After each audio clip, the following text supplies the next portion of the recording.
the recordings will be played once only. The test is in 4 sections. At the end of the test, you will be given 10 minutes to transfer your answers to an answer sheet. Now turn to Section 1. Section 1. You will hear an interviewer asking an interviewee called Lee to do a questionnaire on residency in the North. First, you have some time to look at questions 1 to 5.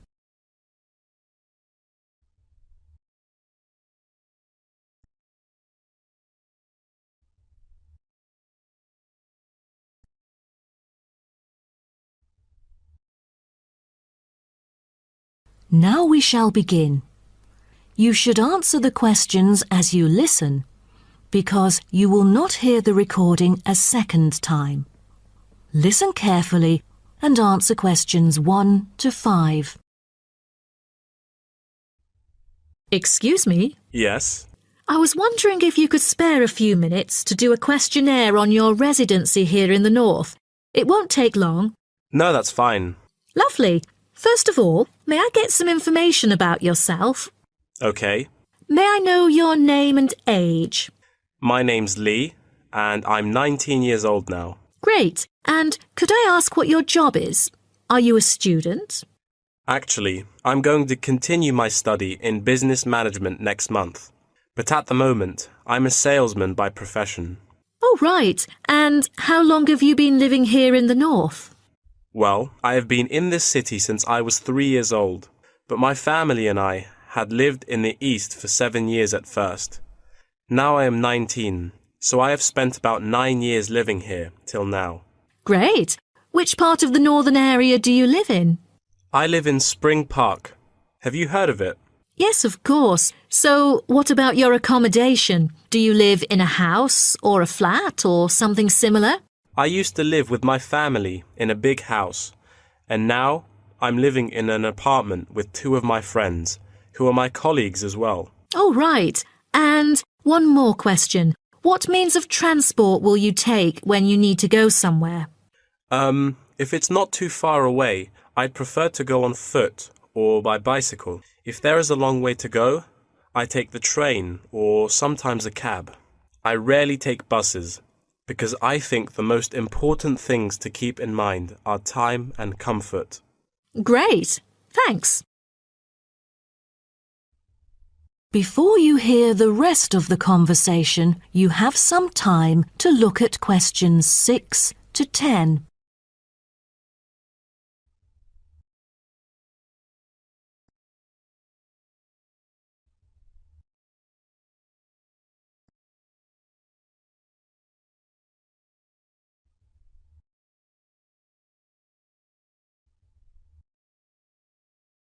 Now listen and answer questions 6 to 10.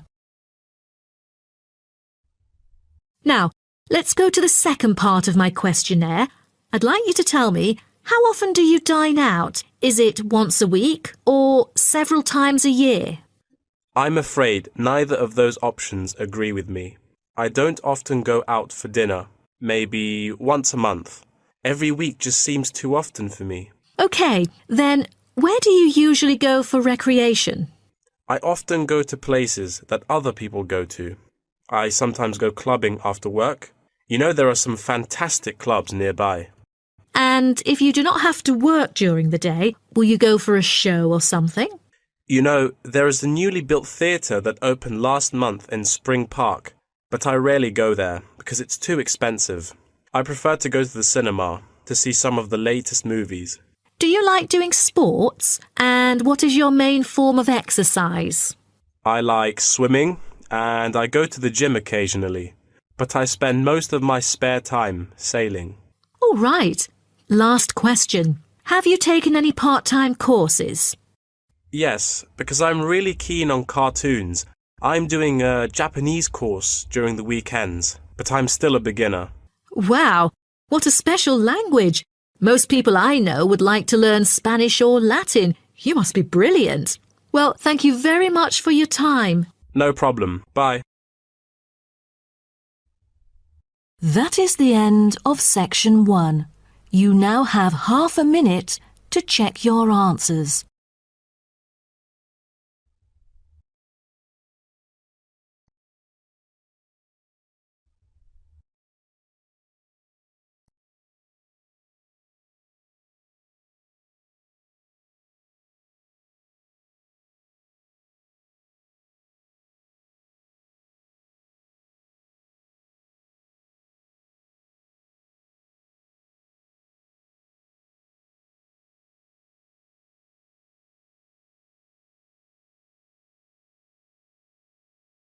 Now turn to section 2. Section 2. You'll hear a talk about tourism in the mining community. First, you have some time to look at questions 11 to 15.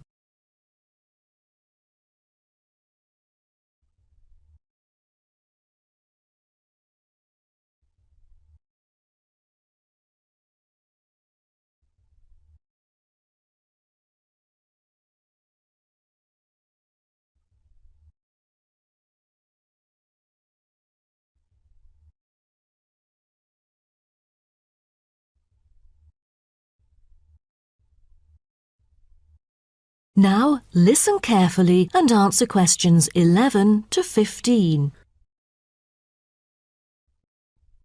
Hello, I'm delighted to welcome you to our mining community and very pleased that you're interested in the ores and pits of this area. I think you'll be pleasantly surprised with your special experience here. Now, let me start by giving you some warnings on safety rules and regulations. Rule number 1, always wear safety equipment. There is a litany of safety equipment that mining workers use for their protection, from helmets to safety glasses and gloves. It is essential that all workers wear the necessary safety equipment at all times. There have been countless stories of workers being saved by helmets, which are the hard hats that you can see on the shelf beside you. So, visitors wearing helmets is mandatory in the mining area, although you are free to take them off when you're in the mining museum and picnic area.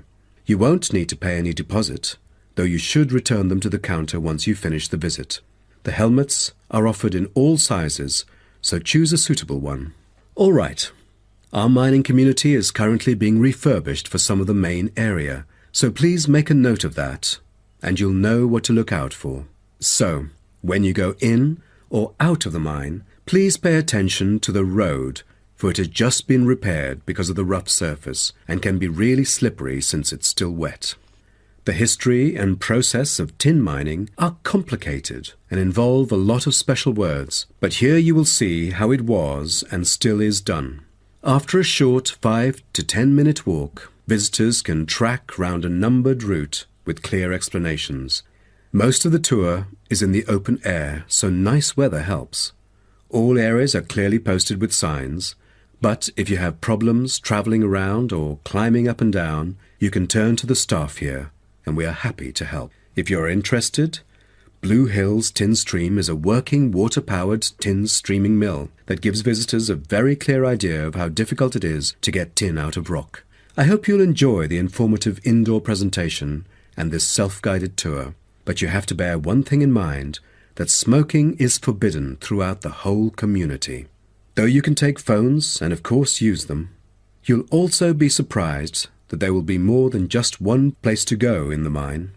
The underground tunnel is now being refurbished and only relevant workers can access it. But it will soon be all finished, and I believe it's a lovely place for you to explore around. Don't forget to wear protective clothing. It's mandatory. Before you hear the rest of the talk, you have some time to look at questions 16 to 20.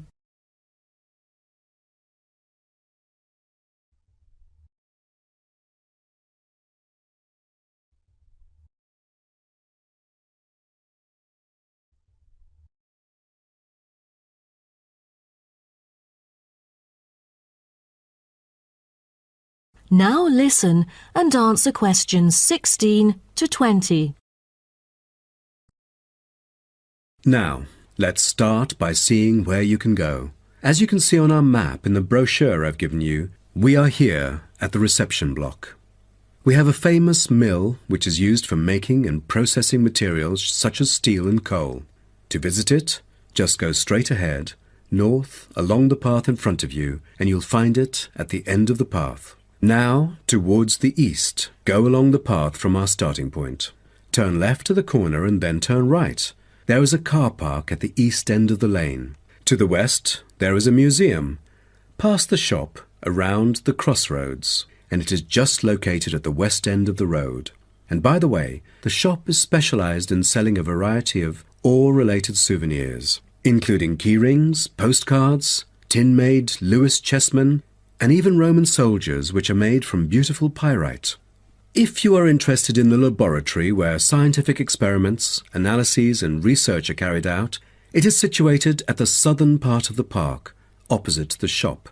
I bet you'll be happy to hear that this laboratory is also used for gold and crystal refinement, so don't miss this one for the sake of it. I assume by this time you'll all need some rest and refreshment.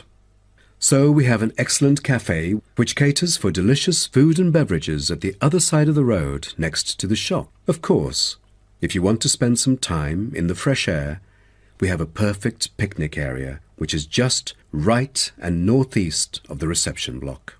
Further east, there is a path leading to the northern part of the park, and at the end of it is the toilet. Now, most of the visitors would choose to use the mailbox and send the beautiful postcards to their friends. To reach it, just...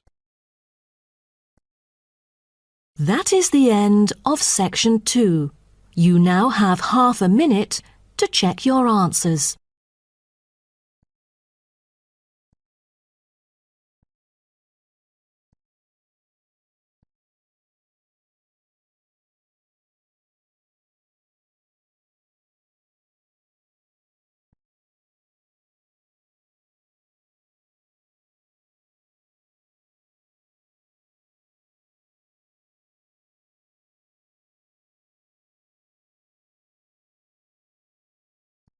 Now turn to section 3. Section 3. You will hear two students called Karen and Dave discussing the assignment for their biology class. First, you have some time to look at questions 21 to 27.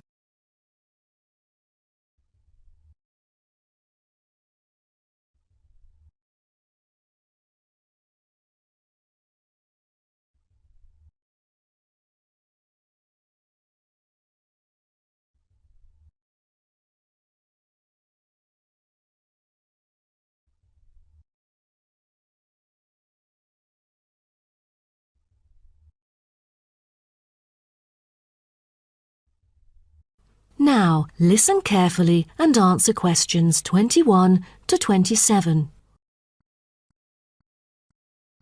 Hi, Dave.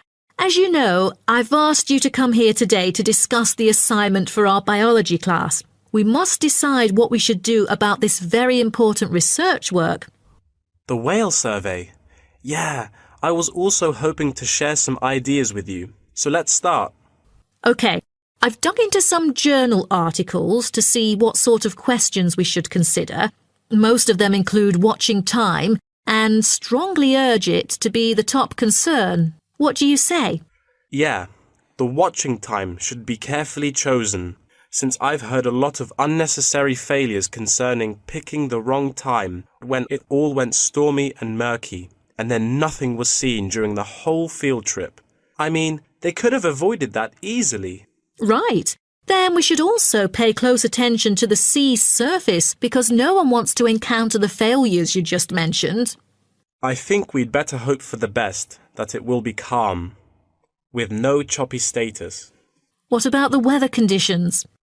That definitely should be taken into account, as it correlates with all the former factors. Most important of all, as a sighting is made, position and environmental parameters are recorded on standardized sighting pro formats, including time, visibility, position of the ship, using a global positioning system, wind speed, and wind direction. Shouldn't there be a set limit for the visibility level, say 50 meters? Cetaceans are really sensitive to sound. They are able to know that something's coming after them, so they would hide in order to avoid possible danger. So let's make it 100 meters, shall we? Yeah, that might be better. Oh, in that case, we'd also need to pay attention to the appearance of the fishing boats, for all the noise that they would make. That's right. Although observations were regularly made, we know very little about whale vocalization and how they use sound in their behavioral and social interactions. So to understand marine mammals' social interactions, we'll need to use passive acoustic recordings to track and assess the individual behaviors of whales, as well as to identify their appearance. Okay, then what about scales? Oh, for each sighting, the number of animals should be counted. The group size, I mean. Also, we need to identify the species, possible age, and sex of the individuals. Before you hear the rest of the talk, you have some time to look at questions 28 to 30.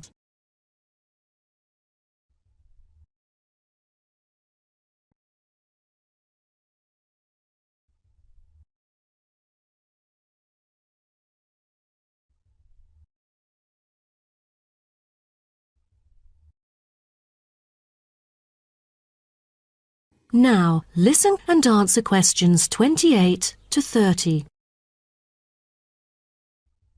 Speaking of identifying species, we need to find out the unique physical features of each whale. Let's start with the sperm whale. The sperm whale is the largest toothed whale, yet it's only a quarter of that of the blue whale. Its unique body is unlikely to be confused with any other species, and that distinctive shape comes from its very large, block-shaped head, which can be 1/4 to 1/3 of its length. The sperm whale's flukes are triangular and very thick. It has a series of little bumps on the back of its fluke, instead of having a dorsal fin. The largest bump is called the hump by whalers, and can be mistaken for a dorsal fin because of its shape and size. Then, there is the northern right whale. Right whales have round bodies with arching rostrums, V-shaped blowholes, and dark grey or black skin. The most distinguishing feature of a right whale is the rough patches of skin on its head, which appear white due to parasitism by whale lice. It has no back fins at all. The blue whale's body can be various shades of bluish-grey dorsally and somewhat lighter underneath. It has a long, tapering body that appears stretched in comparison to the stockier build of other whales. The head is flat, U-shaped, and has a prominent ridge running from the blowhole to the top of its upper lip. Lastly are the minke whales. They are the second smallest baleen whale. The minke whale is black, grey or purple in colour.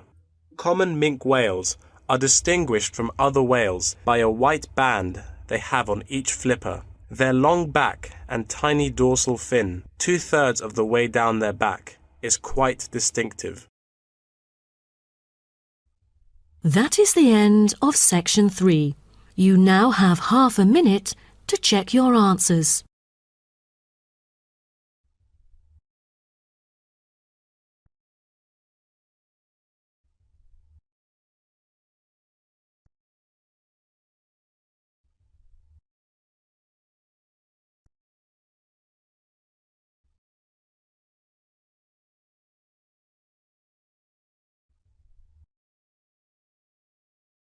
Now turn to section 4. Section 4. You will hear part of a lecture about the biography of Samuel Cunard and his shipping company. First, you have some time to look at questions 31 to 40.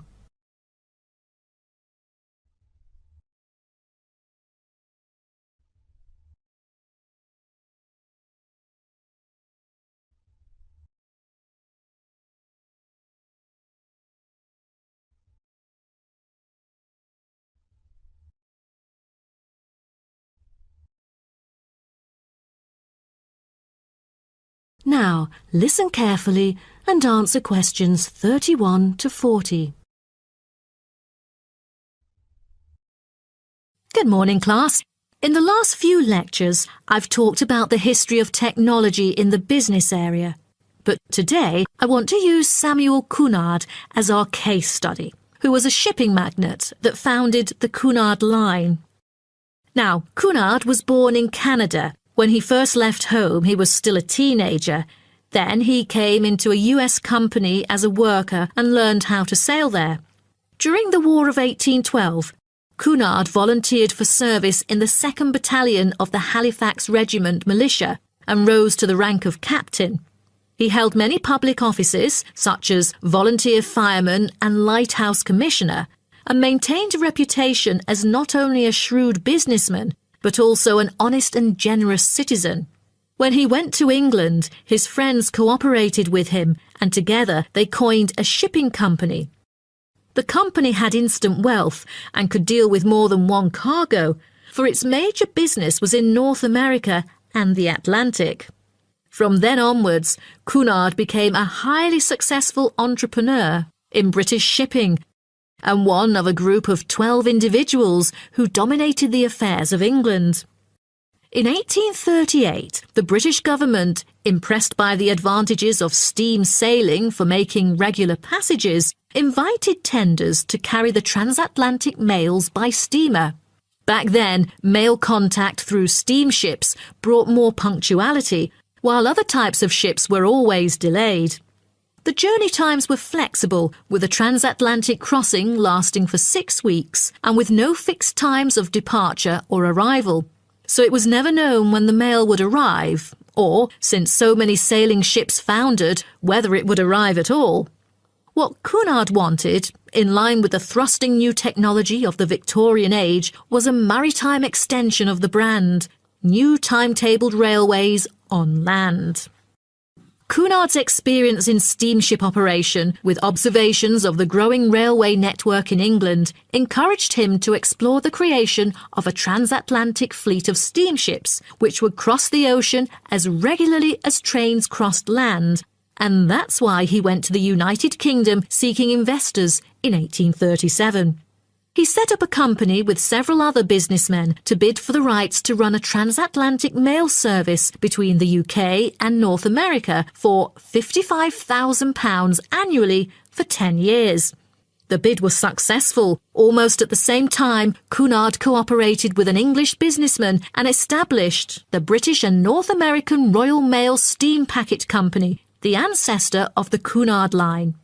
In 1840, the company's first steamship sailed from Liverpool to Boston, Massachusetts, with Cunard and 63 other passengers on board, marking the beginning of regular passenger and cargo service. Establishing a long, unblemished reputation for speed and safety, Cunard's company made ocean liners a success in the face of many potential rivals who lost ships and fortunes. Cunard's ships proved successful, and he then opened many branches. But the high costs saddled Cunard with heavy debts by 1842, so some of them went bankrupt. But what Cunard needed then was a port. After a lot of consideration, he finally opted for Boston because he was very familiar with this city where he had once worked it. Fortunately, by 1843, Cunard's ships were earning enough to pay off his debts and begin issuing modest but growing dividends. But the city did more than give Cunard silverware. Winters can be tough here in Boston. For example, in the year of 1844, one ship sank because of the winter freeze. The ship hit icebergs and caused a heavy loss to the company. Then, the board recommended the company to move to New York, and it was a huge success, and then became one of the biggest US shipping companies.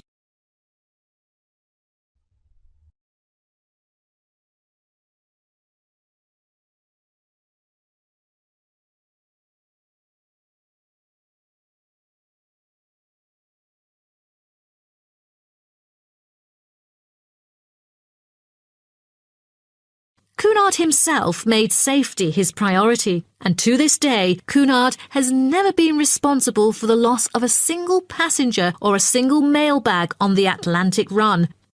Cunard's conservative nature enabled his company to see off rivals and to take a measured and steady approach when it came to the introduction of new technology like radio communication.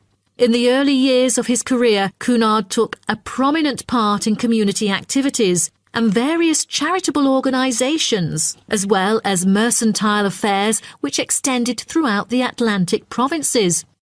Back then, there were hardly any entertainment facilities on board. In order to make sure that the passengers could have a comfortable journey, newspapers were printed on board. Cunard was gratefully remembered for employing his capital in shipbuilding activities in the hard times of the 1830s because this enterprise had circulated money where there would otherwise be poverty and stagnation. His competitiveness and his obsession not to waste time were important characteristics of his personality.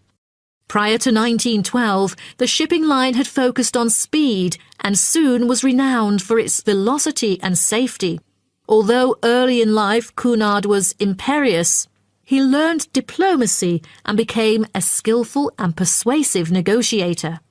His contemporaries admired him for the contribution to transatlantic communication by the line popularly called by his name.